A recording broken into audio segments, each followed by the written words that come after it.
144 amis fidèles téléspectateurs, vous qui nous regardez de partout dans le monde entier, merci beaucoup pour notre programme où il y a plus de 144 avec Jeanne Kanta, c'est la RTGA, la télépassion. Et grand merci à tous les télévisions de textos de partout. Là, je crois que Mingi au Batala déjà, il y a plus de Sali, mais peut-être pour la toute première fois, on a une 4e émission, il y a plus de 144.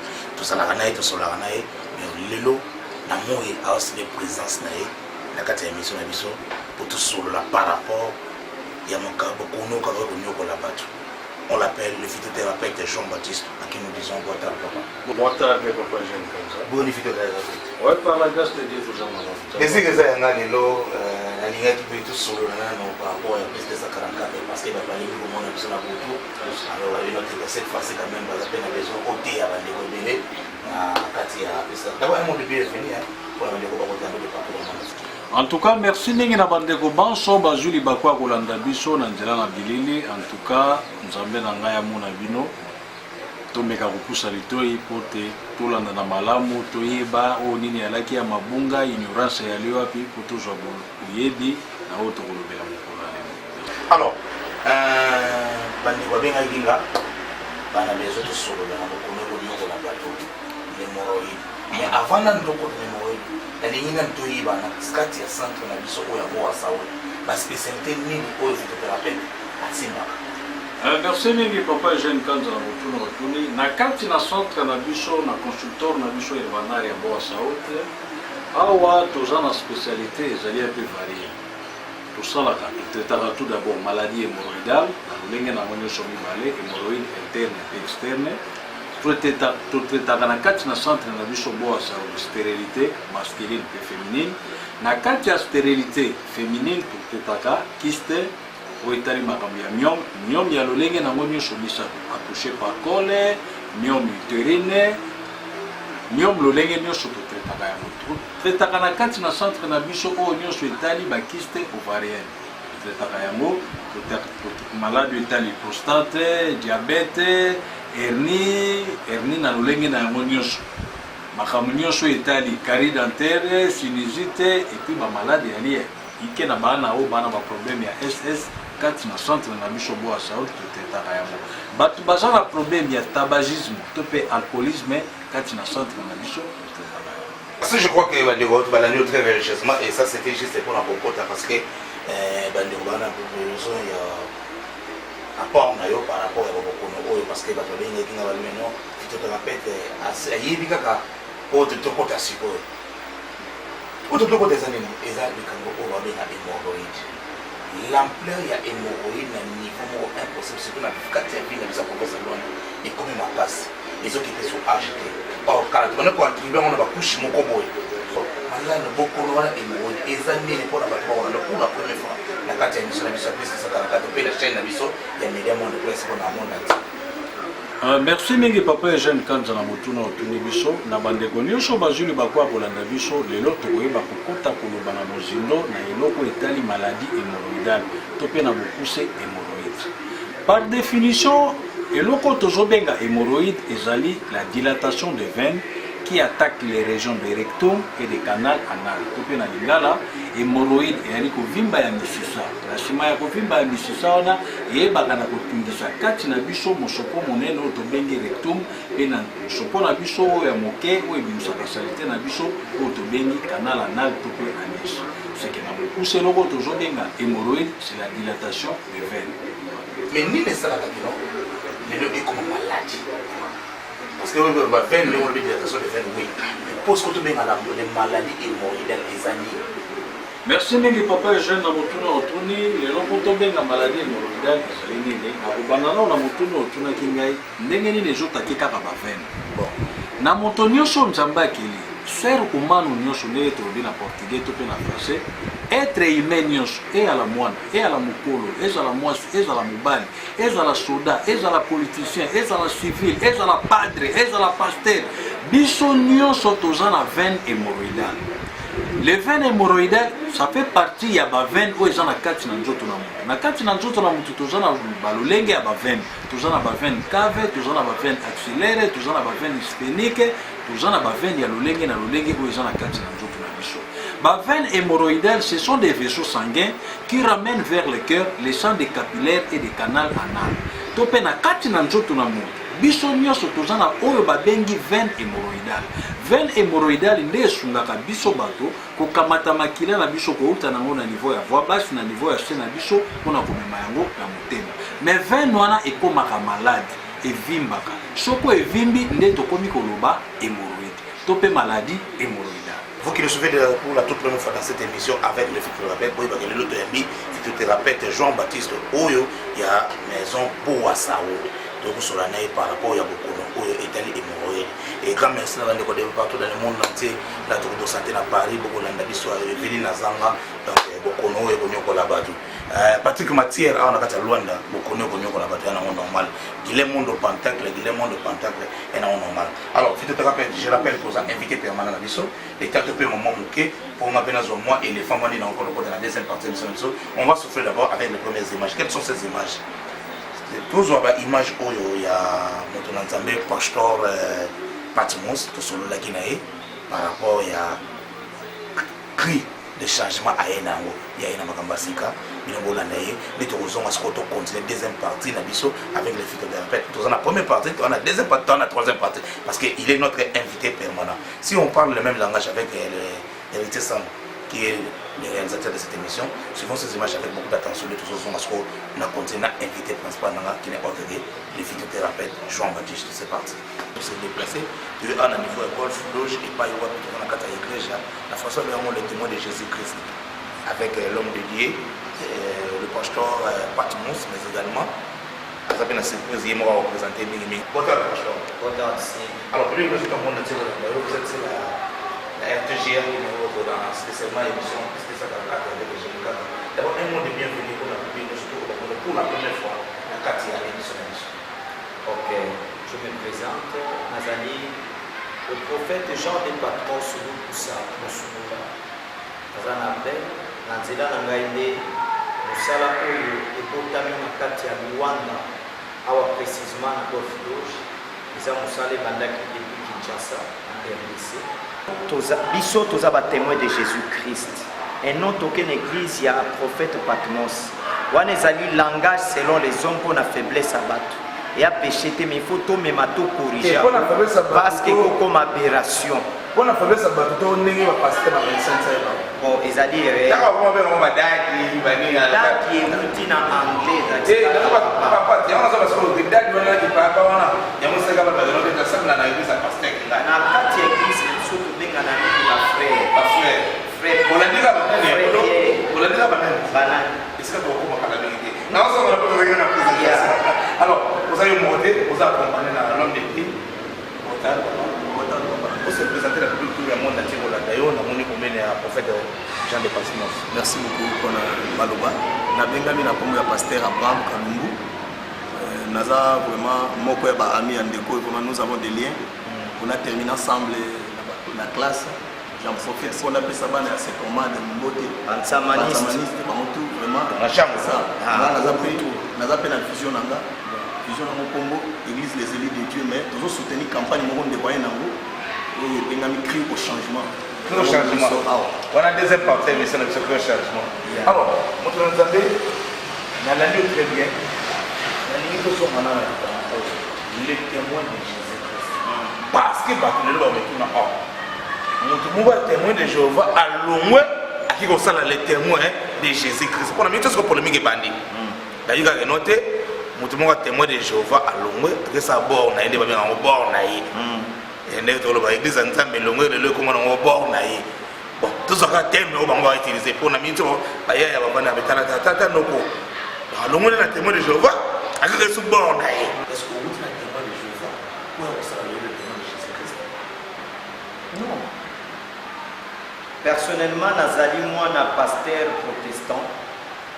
Mon père, Moulumba, Wakadima Louis, na katia communauté presbytérienne de Kinshasa, CPK, 32e communauté na SCC, particulièrement na Changu, na commune Yamadou.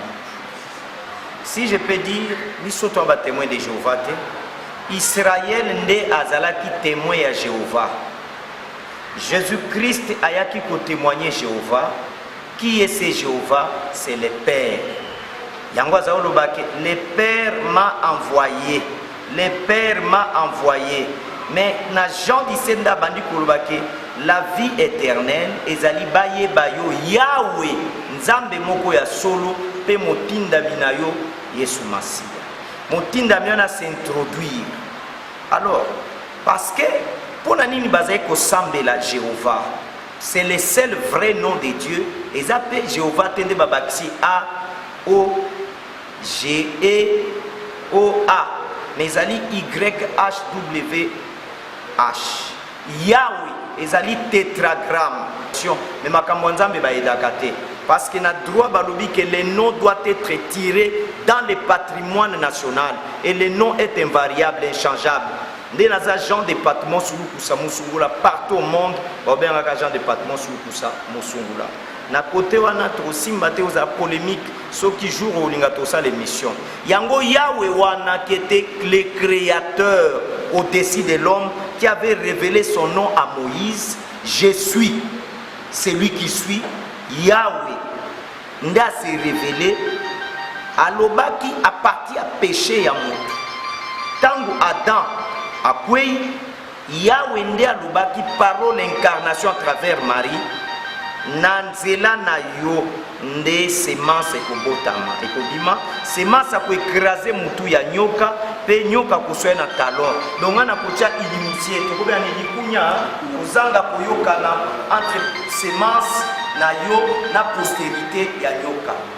Alors semence c'est le Seigneur Jésus-Christ. Quand on parlait de l'histoire de la semence nde na suite ya temps loi prophète somme sota na chemin de Maús azoyi bisabango après résurrection bazoyi ba été bazotambola sikwa bandi ko expliquer bango makambo mais yoza mopaya ebite ke makambo eleki na mboko na Jésus babomaki sikwa bandi ko ba il est écrit de moi dans la loi de Moïse, dans les psaumes et dans les prophètes bazayi kolobela ye. C'est que tant tozotala ba image nyonso ancienne alliance ça ne parlait que de lui.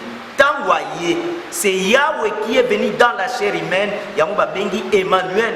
Tant Gabriel a pas Marie a lobi Emmanuel. C'est-à-dire Nzambe katina biso to elongo na biso. Bakobenga ye Yehoshua Amashia. Yehoshua nezali préfixe ya Yahweh mobikisi. C'est lui. Na moni place na simbi ezosenga minute mokete. Ezosenga ba émission. Mambo na simbi. La tradition a été inventée par l'homme. Mutunda c'est la tradition. Mais la parole de Dieu est une inspiration.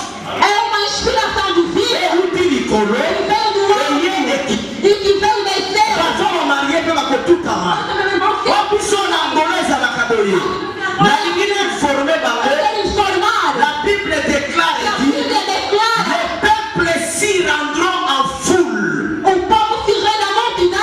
diront venez et montons à la montagne de l'Éternel.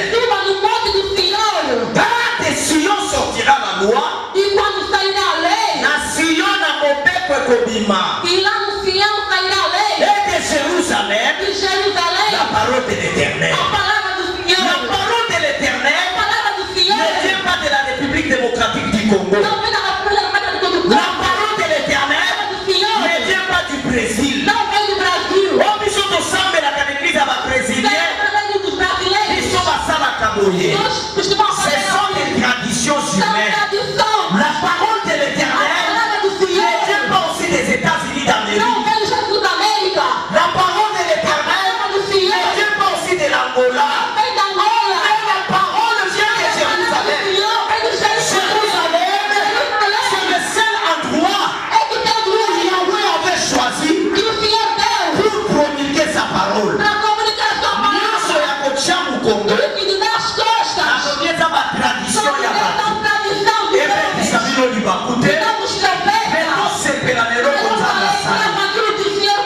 Action. Merci à toi, RT Sam. Merci également aussi à Bandegoni sur de partout. Mais ton beau sénateur, tu peux se monter à celle qu'on appelle Rosanne à boîte en couleur. Et ça, comme si vous m'avez contacté ma cambo pour toi sur la chouette. T'as des petits évaluer militaire comme la chouette. Pourquoi que le changement? On a un problème dans nos télévisions, les témoins de Jésus-Christ. Si vous voyez le sous, on a crié au changement. Parlons de ça. Cri au changement, et ça concept. Mais il faut tout déballer, tout bibisa, les gens ont des mots clés. Tous en écrit na changement. Tous huit fondements nango na Jean chapitre 11 verset 43. Ayant dit cela, il cria d'une voix forte, Lazare sort. Alors Lazare sort. Il a poussé le cri, ou il avait poussé un cri pour produire le changement. Situation. Jésus a montré que corps à Lazare zaki na kati ya séjour de mort. Lui comme Dieu, au liaya le bakaka, Lazare mon fils, non, il a poussé les cris. On a pour abdiquer les forces qui retenaient ses corps dans la captivité et libérer en haut. Donc les cris sont émis, ils sont puissants, ils ont des percés, ils ont un écho et qui est touché. Et bimisi, l'esprit reconnaît son créateur et le corps reconnaît celui qui l'avait formé. Donc il appelait l'esprit qui était dans le séjour des morts et bien. C'est-à-dire, dans un disciple, le docteur Ken Hodge, un professeur Nangai, il y a un vrai combat spirituel, il a hérité un Australien. Dans le monde, la limitation du diable. Satan est limité. Chaque fois, il faut que Satan kosa la kaka et l'eau qu'on tiki à sal. Na vrai combat spirituel toujours la que chrétien c'est là pousser cri parce que tout ce que Jésus a pésibiso et ça va acquis. Satan ko ki ko toucher te pe Satan ko pekisa elo ko nzamba lobité que salema akanga yango. Na kaya Job akokaki ko sala nyonso nzamba tunyes ko moni mosala nga Job abi oui. Ce qui Job a prospère, c'est parce que le diable comprend que Dieu nous protège et c'est lui qui est la source de notre bénédiction. Zamba Ebsabi, Salanyo Somekosimba Amna été. Dans la limitation à Satan, il peut faire que ce que Dieu lui a laissé de faire. Mais pour les chrétiens, Jésus-Christ a conquis le territoire, il a vaincu à Pessibiso. Jésus règne et Sengeli Tome Mabatunyon Soba régner avec Christ parce qu'il a vaincu sur le bois du calvaire. Cri au changement, ils ont touché Batubazana à prison. Ils ont Batubazana à prison, ils ont besoin de délivrance. Dans la prison, ils ont physique, ils ont monana, au Bazobenga Komarka, to bazana ba détention préventive, bamsu ba kateli bango bitumbu, bazali na prison pona ba makambu ba yebi, na ba culpabilité ba charger bango, bamsu ba innocent. Mission na biso ezali une mission vers un peuple qui souffre en captivité. Tokende na ba prison physique ezomonana. Côté ya évangile à Jésus-Christ pona ko libérer batu premièrement ba yamba Yesu ba bika, même s'ils sont condamnés selon la chair, mais ba bika.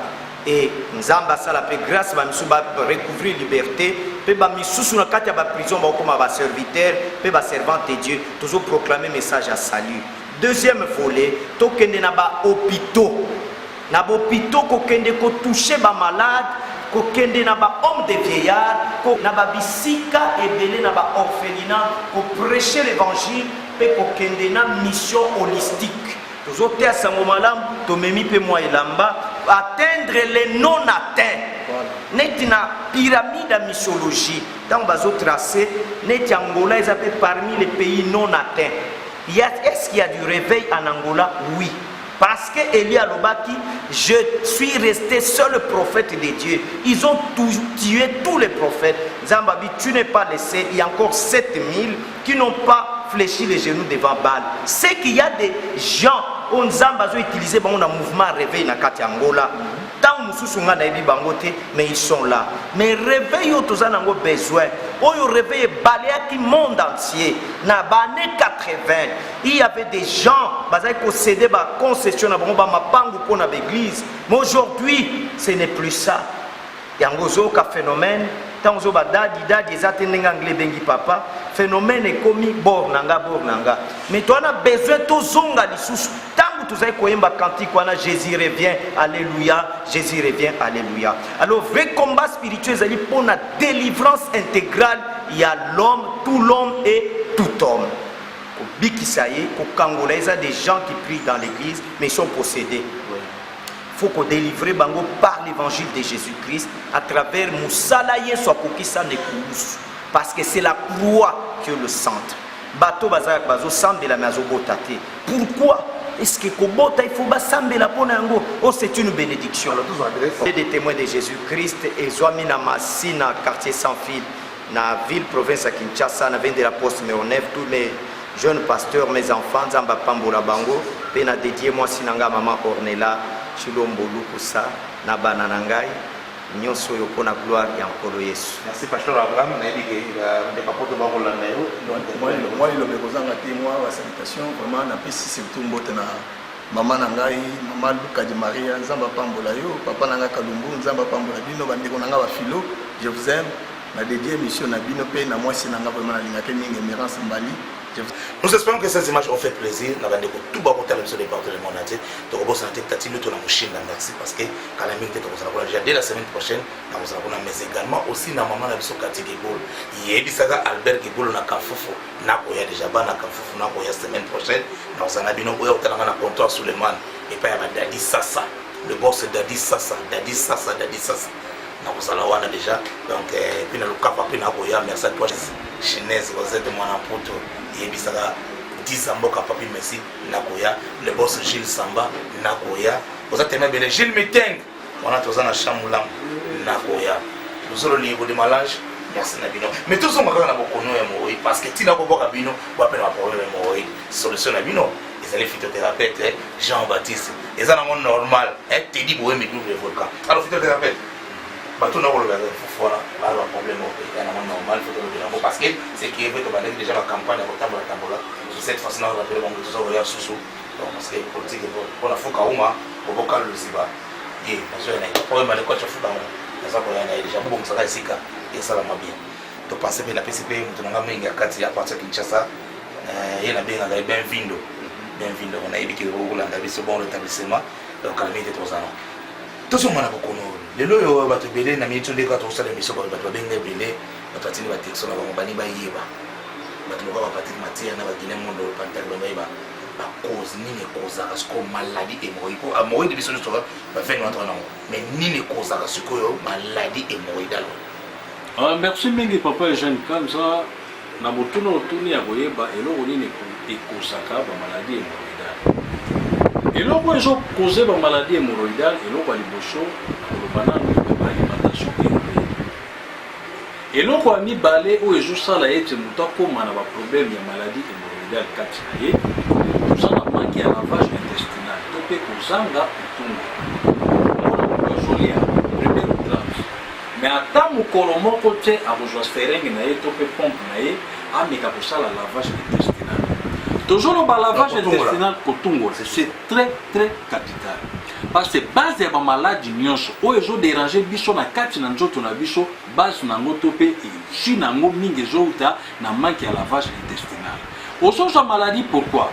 Parce que tant toujours li ya biloko, tant toujours que la évacuation sanitaire na biso ezana ba biloko o efanda kana miri ya paroi intestinale na biso. Biloko wana soko efandi epolaka, soko epoli ekoma akobimisa ba substance corrosive, ba substance wana e affectaka makila na biso. Ba substance wana esalaka ete moto ayeba na kokoma na ba chaleur, ba moto na sena makolo, akoma na ba problème o toujours benga ba fièvre intestinale, ozomona moto lubumu komi moto, ozomona moto azomo ba moto na kati na ye, nzoto koma moto ba faiblesse na nzoto kobuka na bukana, ba vertige ba mutu pasi, ba trouble de vision, nyonso wana eza nini na manque ya lavage intestinal. Salité efandi mingi na kati ya libumu na yo. Or que salité wana soki efandi mingi ekendeke ko déranger rectum. Rectum wana ezali segment terminal ya gros intestin na biso. C'est que salité eke efandi lokola ekunde eumeli pende efandi kuna ekomaka kilo. Soko ekomi kilo nde ekomi ko déranger mikuwa mike oyo yalaka na suka ya colonne vertébrale na biso po tobengi bacoccyx. Ndo moni passe bandi na niveau ya balomber.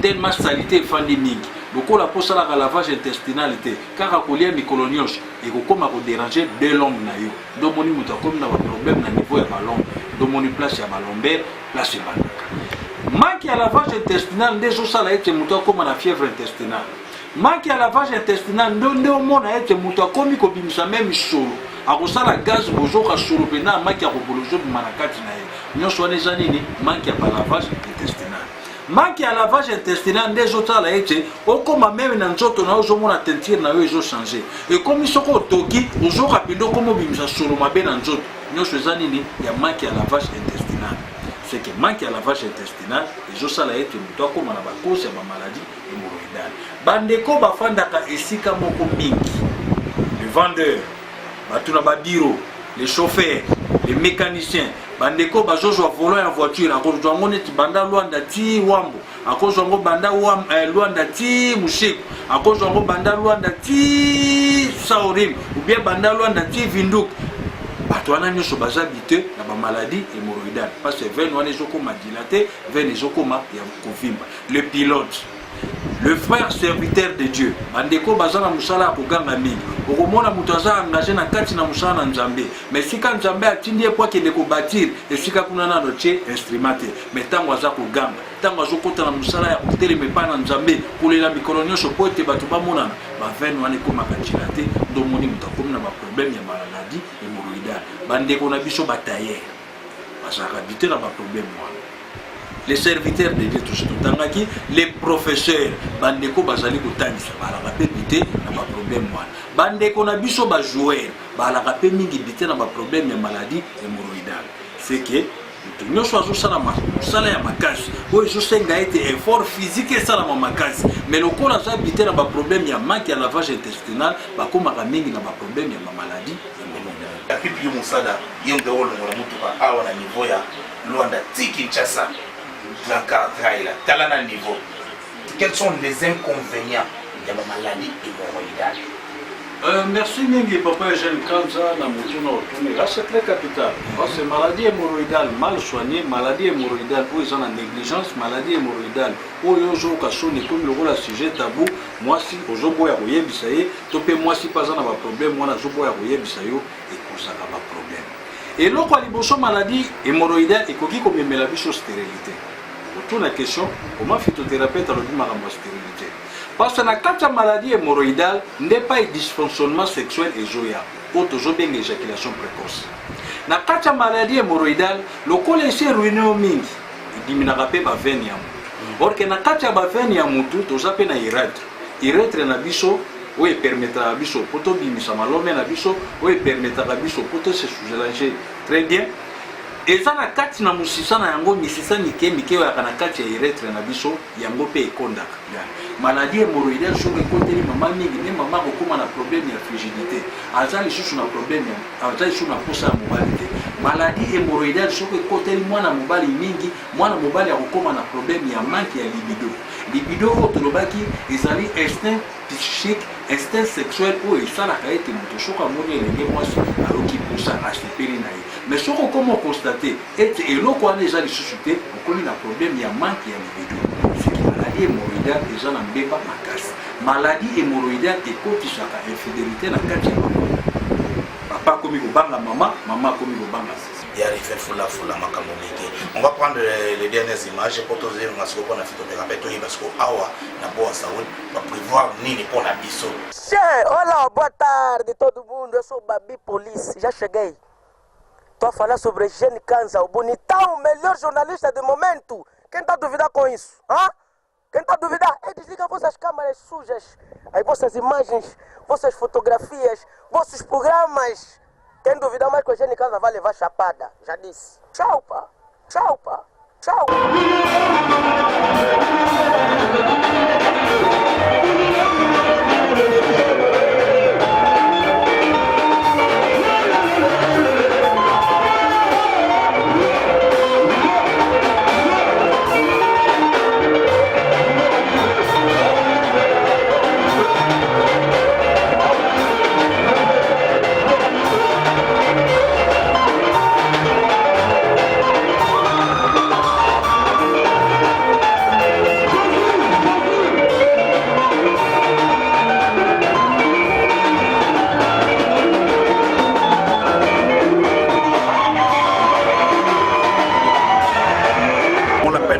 Mathieu.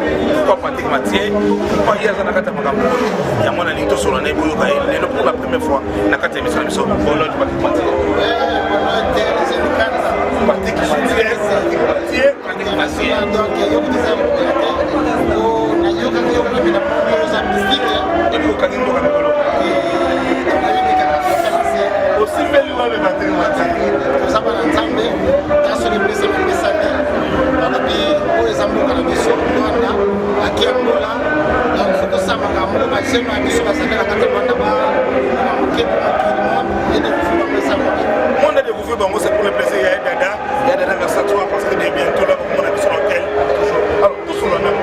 Le pourquoi il y a un artiste Ali Djamil, parce que celui qui bat les babans, il y a le métier, on a sauvé avec Ali Djamil. Oui, les jeunes de Kanza, les grands journalistes, c'est eux du Colo et au loin des Ambo. Donc, on a été mémoire et bien, on a eu et nous avons ça là. Moi, je suis là pour vraiment soutenir les jeunes Isamo, Bazo, Maluko, la Katabanda, parce que ça a été pour gauche-droite, mais ça va nous soutenir ensemble. Nous allons faire la bande. Mais moi, c'est bien à Djabi, à Zani, j'ai une chose à Katapalaka. Donc, à l'équipe, on a eu au Kaye, on a eu un Tamabo, comme ça va nous dégoûter. Nous allons ensemble pour la bande, on a fait le alors, les gens le bas, les gens de Solana, Solanda, Fatou, Boavid, Kabongolanda, la Champagne, Tobosani Momoté, Maman la Bison Miraïs, donc, Motéki Namana Kimbango, Babolanda. Mais, Patrick Mathieu, il est là qui tire comme appelé la Bison, on tient seulement quelque chose, à préférer plus à Tine la Bata Congo, Babou Akaye, à préférer à dépasser, à l'artiste, on a rien à voir. Et les canissés, oh, est-ce que on a dit qu'avant, parce qu'il y a pas de personne qui peut-être il y a bien des gens qui artistes pour yo yo pour ma caméra. Malheureusement, c'est souvent mais on s'en va pas.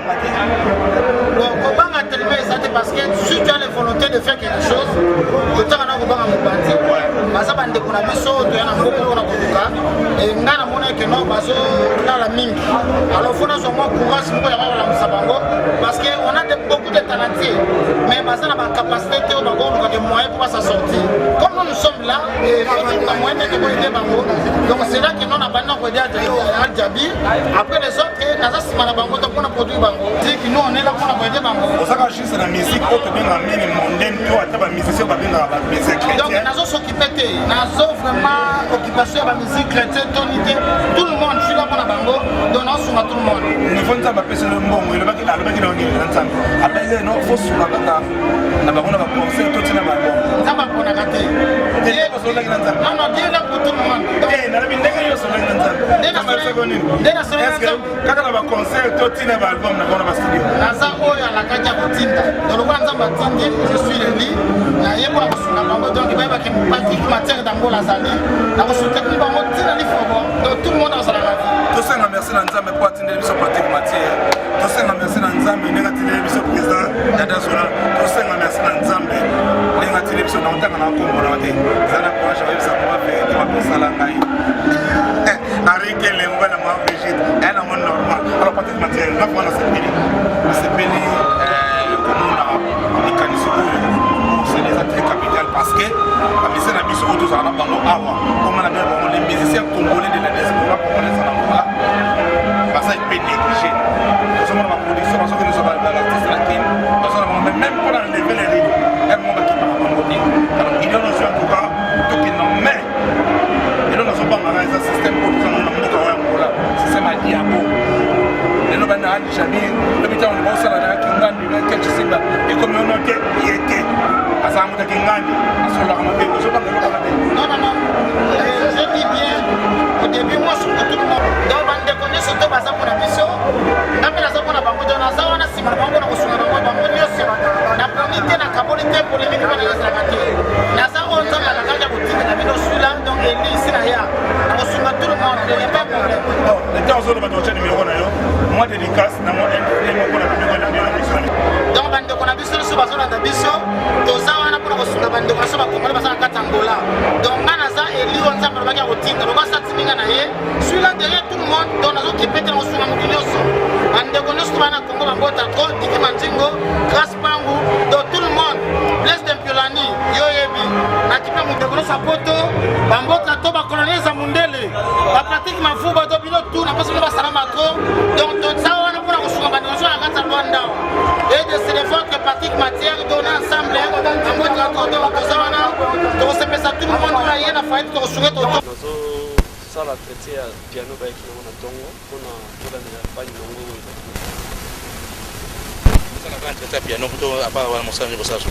tosala misala ebele tosala babarcelona babafle torepara mpe badoy bacrosoft oyo nyonso etangami ya son tosala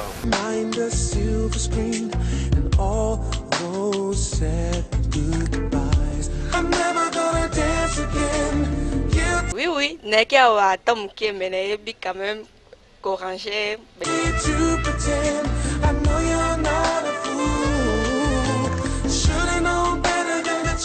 Baflende bungisa makawa. D'abord, t'es pas na bino te belé te ande vencedor de son.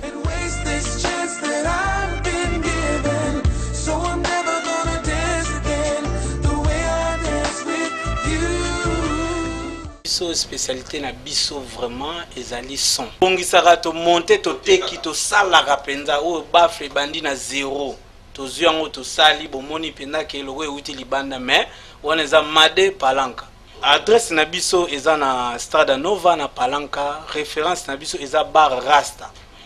So comme kana Bar Rasta bina oluka vencedor du son au mona ngonda ko eza wana ba destin ba bafla minene. Omona so zaka na Palanka kutu okeno kote pate lokaka na oluka ba rasta ero koma na ba rasta omona maison vencedor exemple.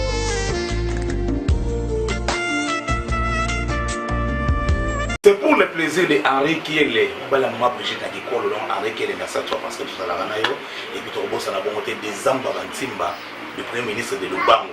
Merci et ça c'est lui qui bokolo to zali kaka to ko compter na fitu de répéter et Jean-Baptiste.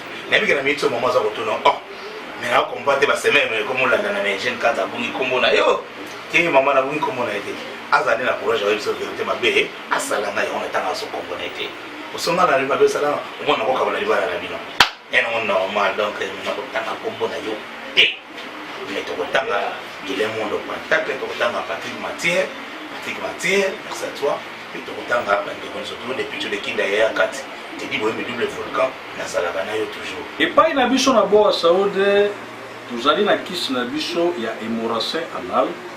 Hémorragie anal oyo ezali très efficace pour na maladie nyonso hémorroïdale oyo ezali interne. C'est que moto nyonso azali na problème ya maladie hémorroïdale soko ye epai na ngai na centre na biso boa saoud bakopesa yo mai na bidon te bakopesa yo ote kende na nukuna na sima bachelo njungu avungure bazwa kisi bachela yo na mulangi ya agwa mineral te awa soko ye okukutana na kisi na biso ya hémorragie anal. Kisi o ezali ko ideyo po e bana kusala tout d'abord lavage intestinal ya ko combattre maladie nyonso hémorroïdale o ezali externe to pe interne na kati na moto. Tozana kisi na biso ya hémorragie anal oral o ezali ya komela c'est que tango sali purge na yo sima kosala purge ko kozala droit na kisi na biso ya hémorragie oral pona komela na pokwa na yango soko sisi kosala purge na yo osisi komela na yo na pokwa avant ya kolala tozali na pomade na biso ya imo anal oyo pomade oyo kosunga yo na bandeko nyonso o bali na ba problème ya hémorroïde ya prolapsus hémorroïdale to pe bambuma oyo bimi na sima lokola bililingi ezolakisa biso okomona yango na bilili na bandeko wana nyonso bakoala soulager na kisi na biso ya pomade anal oyo ezali awa na kati na centre na biso ya boa saudi ya combat spirituel oyo ya ojaenda soko kiti wana na bandeko ba changer ro ba ali wana soko bengi na enda koma na boa saudi bakolakisa na avenue Ememiti na hôtel Medagli en face ya hôtel Medagli okuta centre na biso boa saudi na yambaka chaque jour de lundi à dimanche